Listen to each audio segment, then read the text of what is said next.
Assalamualaikum warahmatullahi wabarakatuh.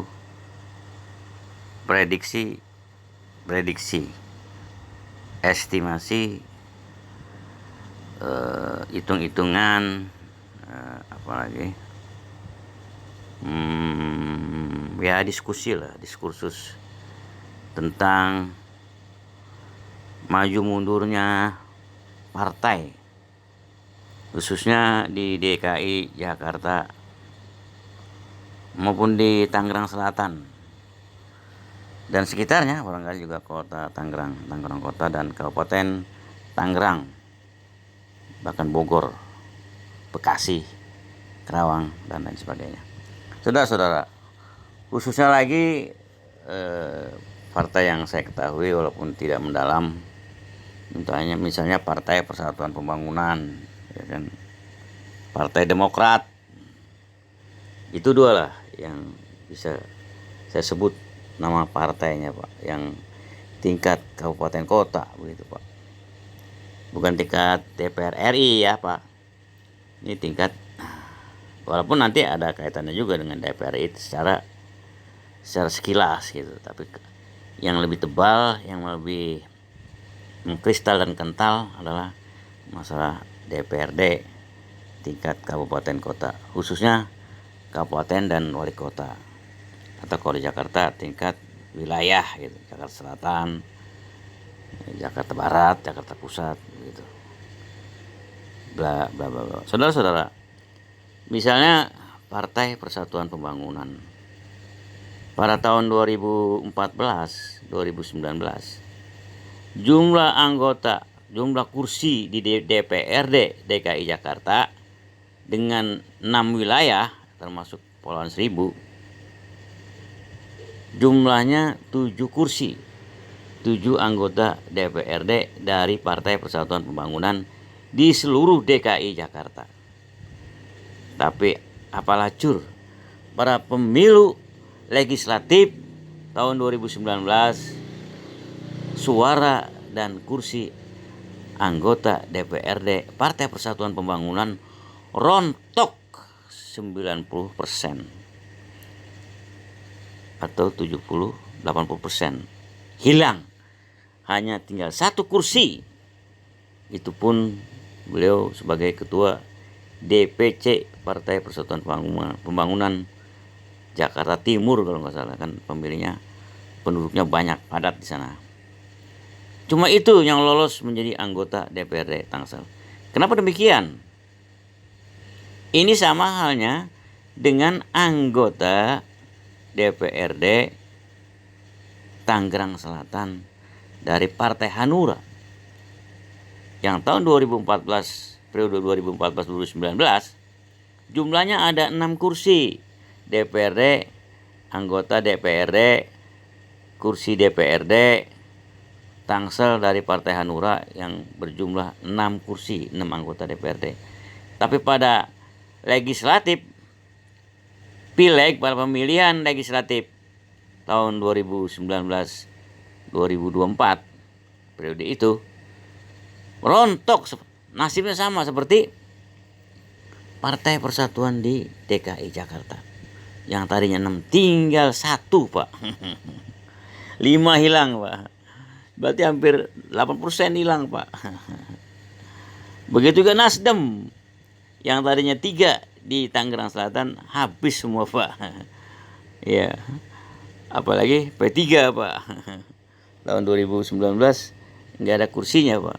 Kemudian 2014-2019 itu juga nggak ada kursinya untuk DPRD Tangsel.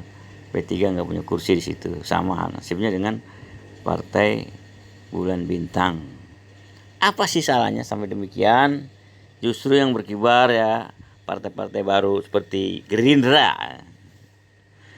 Tentang nasib dari Partai Demokrat Tangerang Selatan itu agak baik, Pak. Ya pada pemilu 2004 ya kalau nggak salah ya, 2009, jumlah kursi anggota DPRD Tangerang Selatan dari unsur atau fraksi Demokrat tuh jumlahnya 12 kursi, Pak. sampai kekurangan kursi, barangkali cuma ada 10 caleg, berhasil kekurangan 2, hanya diambil dari caleg Partai Demokrat yang berada di Kabupaten Tangerang atau di Kota Tangerang gitu. 2. Antara itu Pak Mustafa, Haji Mustafa, ya lurah yang menjadi caleg, ya, itu dia dari Golkar. Kalau dia dari Golkar juga termasuk kekurangan mungkin kali gitu ya. Jadi ngambil dari Tangsel ini, ngambil dari Kota Tangerang gitu. Saudara-saudara sekalian, ketika tahun 2019 2024, bukan, tahun 2014 ke 2019, rontok suara Demokrat. Karena dari Partai Demokrat yang bergoyang karena beberapa pentolan pimpinannya terkena korupsi proyek Hambalang, seperti Anies Urbaningrum dan bendaharanya itu siapa, dan beberapa yang lain gitu, seperti Sondah ya, Angelina Sondah. Akhirnya rontoklah Partai Demokrat, kursi anggota DPRD Tangsel dari unsur Partai Demokrat rontok dari 12 kursi tinggal 3 kursi, Pak. Jauh sekali ya. Berarti berapa tuh? 70% rontok, Pak, itu, Pak. Tinggal 3, Pak. Nah, kemudian pada tahun pileg, pemilihan legislatif untuk Jakarta, Tangerang Selatan, diadakan perbaikan gitu. Haji Gaco sebagai anggota dewan yang terpilih yang kedua kali, tapi usianya udah di atas 60 ya, 65 lebih, orang menjelang 70 ya umurnya. Dia sebagai ketua umum DPC. DPC itu apa sih? Dewan Pimpinan Cabang tingkat Tangerang Selatan merekrut Bang Julham Firdaus sebagai ketua umum Badan Musyawarah Tangerang Selatan, dijadikanlah sebagai ketua harian atau wakil ketua dari Bapak Haji Gaco. Dari beliaulah Julham Firdaus inilah digerakkan untuk meningkatkan kursi DPRD Partai Demokrat Tangsel dari 3 supaya lebih banyak lagi. Ya, kalau nggak bisa 10 ya pokoknya ditingkatkan. Dan berhasil lah tahun 2019, periode 2019-2024, berhasil Demokrat meningkatkan sekitar 50% ya.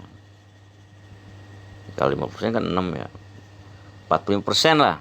Jadi 5 kursi, Pak, termasuk Pak Julham ya, sebagai anggota DPRD PAW, karena salah satu anggota DPRD unsur Partai Demokrat di Tangerang Selatan ini meninggal dunia, yaitu Nur Hayati binti Yusuf gitu ya, istri Lurah Junaidi, Lurah Lengkong Wetan, yang akhirnya beliau menjadi sekcam dan camat Serpong Utara ya kali ya, masalah. Tapi meninggal, dua-duanya meninggal ini setelah berturut-turut, dan di PAW kan Bajul hampir daus. Itu kenapa ada terjadi perontok dan juga naik walaupun tidak signifikan gitu. Masyarakat tahu itu, dan saya nggak bisa menceritakan di sini secara detail ya, takut kebanyakan ketersinggungan, walaupun yang apa saya ucapkan itu ada benarnya juga gitu. Singkat ceritanya ada beberapa poin juga yang saya katakan kenapa partai A atau partai ini meningkat atau stabil, atau kenapa partai ini tetap mendem, tapi partai ini juga ada peningkatan juga walaupun tidak signifikan. Itu tergantung kepada dana, Pak, dan juga distribusinya yang tepat sasaran, tidak ada kebocoran dan tidak nyasar kemana-mana gitu. Ada, Pak, yang caleg mengeluarkan uang 4 miliar gagal, Pak, salah teknis gitu. Ada juga dia tidak 1 miliar, Pak, kurang lah 1 miliar, dan anak muda baru dari Partai Gerindra kali itu, dia jadi, Pak. Ada juga ya, itu apa Julam itu ya barangkali nggak sampai 1 miliar, Pak, paling gede tuh 500 juta ya. Dia jadinya itu karena PAW memang. Kalau yang lain-lain itu jadi dengan mulus itu karena memang dananya besar, sekitar 4 miliar lah. Itu aja dulu yang bisa saya sampaikan. Kemudian untuk P3 DKI Jakarta Selatan, kesalahan mereka di tingkat DKI Jakarta Selatan, di Tangsel maupun secara nasional, pimpinannya ini kurang pada bergantung kepada Allah Subhanahu wa taala. Mereka saya rasa terlalu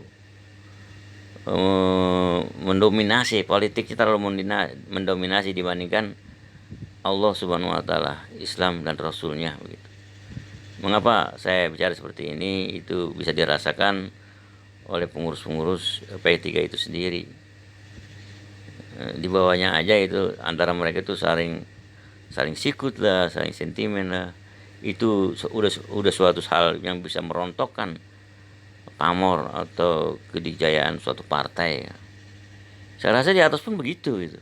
Kalau di bawah aja saling sikut, ya, sentimen dan sebagainya, memperebutkan uang receh dan sebagainya, serba receh diperebutkan. Kalau di atas itu mungkin serba koper, ya uang penuh sekoper gitu ya.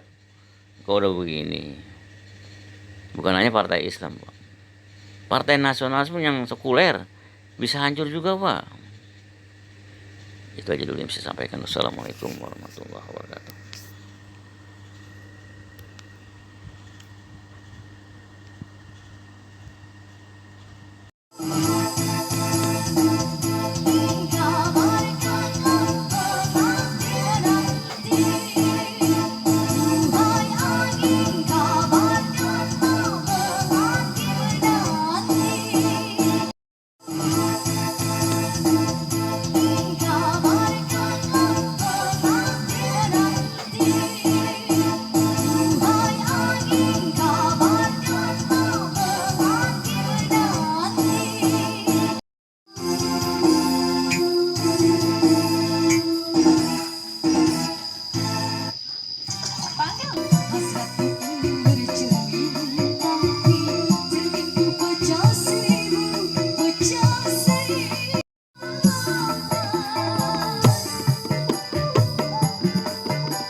Oh, Pak, lanjut terus, Pak. Lanjut terus. Kita sambung dengan dangdut.